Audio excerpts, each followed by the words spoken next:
Salut à tous, on se retrouve donc pour une nouvelle actualité donc de la semaine, c'est la numéro 23.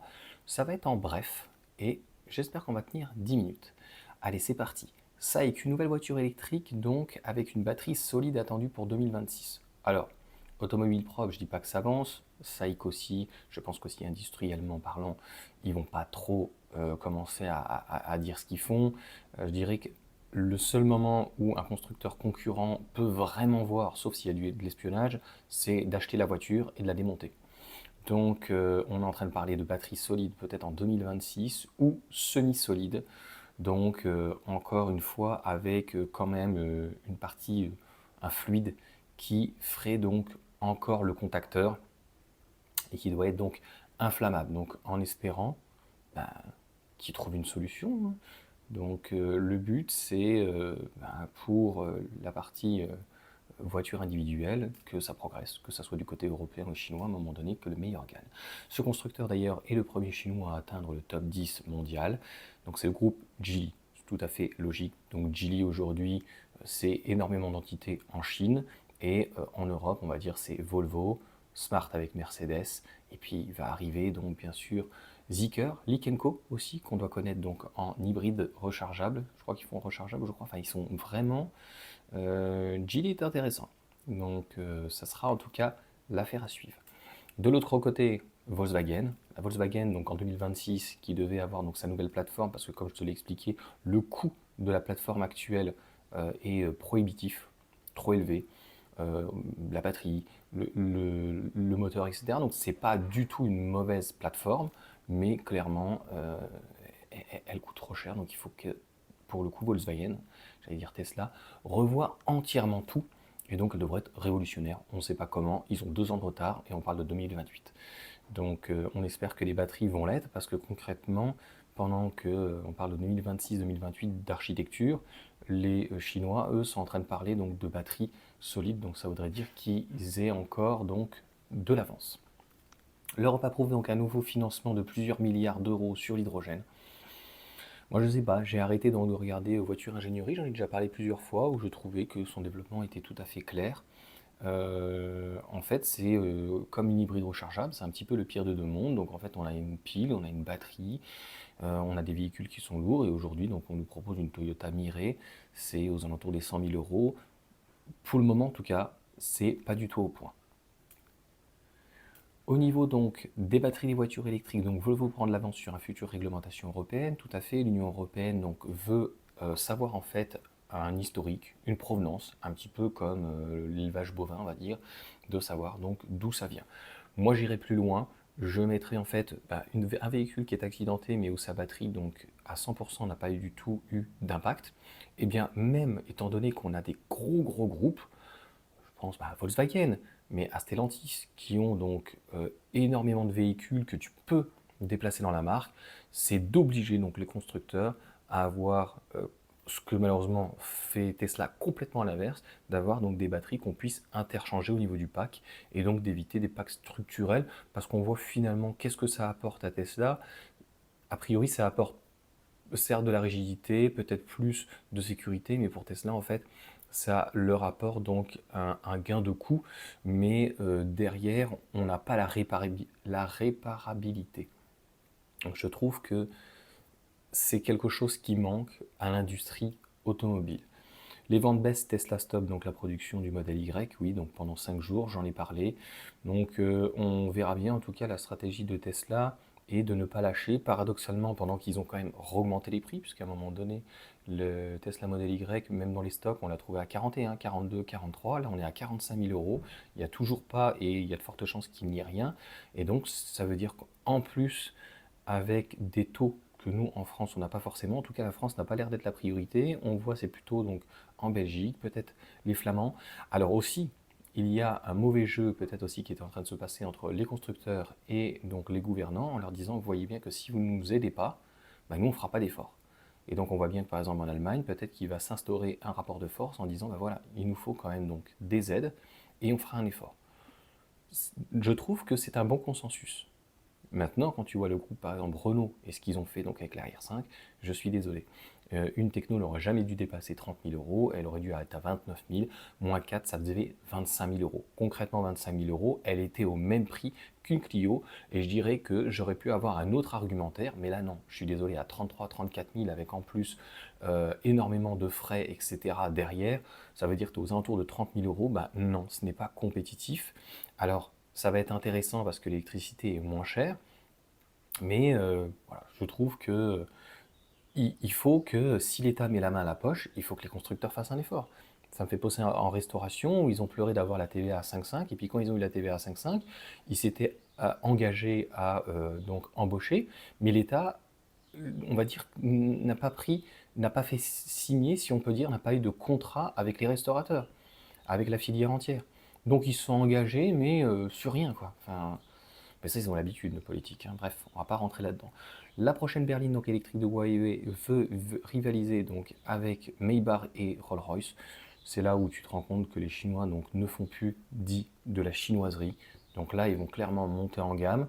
J'ai l'impression d'ailleurs que les constructeurs chinois ont plus l'intention d'aller donc concurrencer le haut, voire très haut de gamme, que forcément d'aller sur le bas de gamme. C'est ce qui manque d'ailleurs pour tous les constructeurs, hein. Même chez Dacia, quand je vois le Duster, il est magnifique, mais on n'a plus en fait un véhicule simple et efficace, sans caméra, limite sans radar. J'ai envie de te dire, des bagnoles qui sont faites pour vivre, pour être défoncées. Donc j'en ai parlé lors de la vidéo de la Twingo, j'en parlerai en conclusion parce que c'est vraiment très important. On n'a plus un véhicule pour monsieur tout le monde qui soit simple et efficace. Vente de voitures électriques mai 2024, donc l'AMG 4 et le modèle Y dégringolent. La Twingo s'envole. La Twingo s'est envolée parce que les offres étaient intéressantes, hein, et c'est un super petit véhicule. Et je te dis donc, dans le petit bonus, ça ira très très vite. Je pense qu'il y aurait fallu, il n'y a pas, comme une Citroën Ami, il y a la IC3, c'est vrai, mais on aurait pu, je pense, industriellement parlant, aller encore beaucoup plus loin. Quel sera l'impact de l'augmentation donc, des taxes sur les voitures électriques chinoises en Europe? Alors là, ça, c'est un truc de fou. Je crois qu'il faudrait une vidéo entière pour bien le comprendre. C'est que ça s'appelle échec et maths. Donc, la Chine a deux leviers. Si donc il y a une augmentation des taxes des importations donc, chinoises, deux choses vont se passer. C'est-à-dire que les Chinois donc, ne vont pas se laisser faire. Ils ont deux possibilités déjà. Soit, et c'est ce qu'ils vont faire, ils vont installer des usines en Europe, donc c'est échec. Et en plus, si les frais de douane augmentent, eh bien ils vont réduire la provenance de Chine, mais les constructeurs européens qui se fournissent en pièces en Chine, quand même, bande de sales hypocrites quand même, eh bien ça va exploser les prix. C'est d'ailleurs ce qu'ils expliquent. Donc une étude révèle qu'un taux de 20% pourrait coûter 3,8 milliards donc à Pékin, ok, mais derrière, on te dit, mais le rapport montre également que les constructeurs européens seront les premiers pénalisés. En effet, ils seront confrontés à des prix plus élevés car les modèles fabriqués en Chine coûtent plus cher. Donc voilà, on va se mordre la queue. Donc pour moi, c'est échec et mat. Et si on peut dire le Parti communiste chinois, en tout cas les constructeurs chinois, ont beaucoup d'avance technologiquement, ont beaucoup d'avance en fait vraiment sur plein de choses, même intellectuellement, etc. Et on a pas réfléchi à rien, on est allé à marche forcée, et d'ailleurs le peuple n'a pas compris, donc est un petit peu abéti. 67% des jeunes américains sont prêts à acheter une voiture électrique chinoise. Donc en fait, aujourd'hui, il y a eu un boom en 2023-2024, il va y avoir un ralentissement 2024, 2025, 2026, ils le savent très bien, et là, il va y arriver beaucoup encore de choses, beaucoup de développement. Donc pendant que nous, on est en train de se satisfaire d'un 3008, la 208 va être renouvelée, la 308, non. Donc le 3008 va encore vivre pendant 3-4 ans, on va être pénalisé. Volkswagen va enfin sortir des choses, on voit bien que c'est pas qu'ils y croient pas, mais ils sont un petit peu abasourdis, ils sont le cul entre deux chaises, ils sont un petit peu tout ce que tu veux dire. On voit bien que le boom se fait aujourd'hui sur l'hybride et l'hybride rechargeable, donc c'est juste une question de temps. Malheureusement pour nos constructeurs européens, c'est est-ce qu'ils vont réussir à relever la tête de l'eau à ce moment-là ou est-ce qu'ils vont subir? Et donc, l'analogie est très très bonne, c'est-à-dire que au-delà d'une IC3, on aurait pu aller encore plus loin. Comme je t'ai dit, au niveau de la carrosserie, on aurait pu faire une seule teinte, teintée dans la masse avec du plastique recyclé.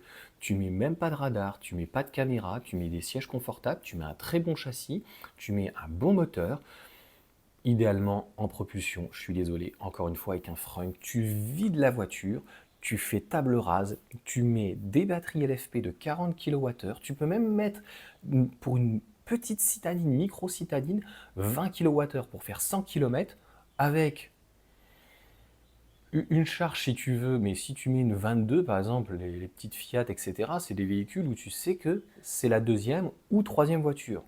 Donc honnêtement, avoir 100 km pour le tout venant, c'est la question de savoir si industriellement ça passe.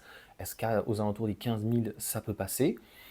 Bon, après tu me diras, il y a la Citroën Ami pour ça, et bon, la Twizy qui est un petit peu moins sympa. Mais clairement, je trouve que bon, la IC3 est plutôt assez correcte avec ses finitions, mais quand je vois la Dacia Spring, oui aussi, mais la Dacia Duster qui est vraiment très sympa, je trouve que ça ne laisse plus trop la place à un véhicule.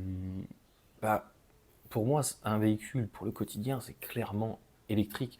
Parce que au niveau des normes environnementales, malheureusement, on a supprimé le diesel, bon, pour des gens qui des fois qui faisaient 5000 km par an, et de l'autre côté, l'essence en 3 cylindres, c'est pas hyper agréable, hein. Franchement, ça vibre partout, etc. C'était quand même mieux.